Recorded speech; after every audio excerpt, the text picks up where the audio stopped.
Alors bonjour chers souscripteurs de la Nouvelle France Libre, j'espère que vous allez bien et que vous avez passé un bon week-end. Première vidéo de la semaine, revue de presse mensuelle internationale sur l'Europe. Que s'est-il passé en Europe ce mois de septembre? On va voir qu'il s'est passé beaucoup de choses. Donc je vous rappelle que demain, donc si vous écoutez cette vidéo le jour de sa diffusion, le 30 septembre, eh bien demain, 1er octobre, mardi, à 20 h, je serai en live pour présenter mon nouveau livre, Racisme, antiracisme, même combat.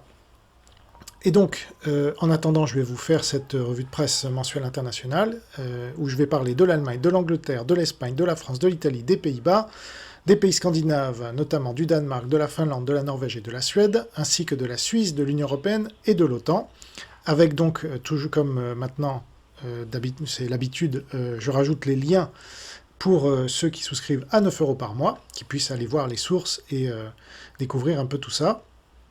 Donc là, vous voyez en visuel la qualité de l'air en Europe, on va dire en Europe de l'Ouest, où on voit très clairement une différence entre les pays qui ont misé sur l'énergie nucléaire, dont la France, Cocorico, bien qu'on ait fermé Fessenheim, on a gardé la plupart de nos centrales nucléaires, heureusement, c'était le plan de Macron et de ses sbires de faire comme en Allemagne, c'est-à-dire de tout fermer.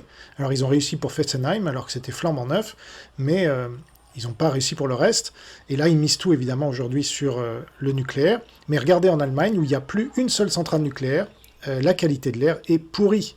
Voilà, donc alors c'est quoi? C'est bon, moyen, dégradé, mauvais, très, extrême, et donc c'est très. Alors c'est pas ce que ça veut dire très, mais enfin c'est très mauvais.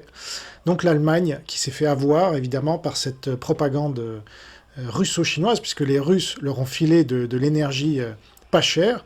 C'est toujours la même astuce. On nous file aujourd'hui des véhicules électriques pas chers, mais chinois, donc ils peuvent être dirigés à distance et tout le reste. Et là, c'était du gaz russe et du GNL russe et du pétrole russe pas cher, via Nord Stream notamment, Nord Stream 2.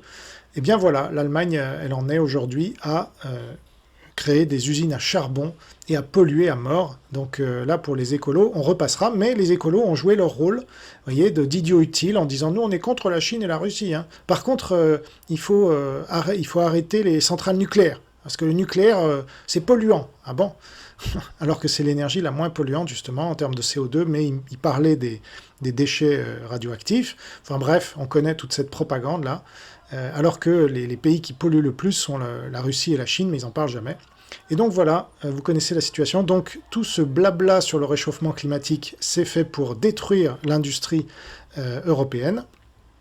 Et donc c'est un truc communiste, tout comme le blabla sur contre le nucléaire, c'était fait pour détruire l'industrie nucléaire européenne.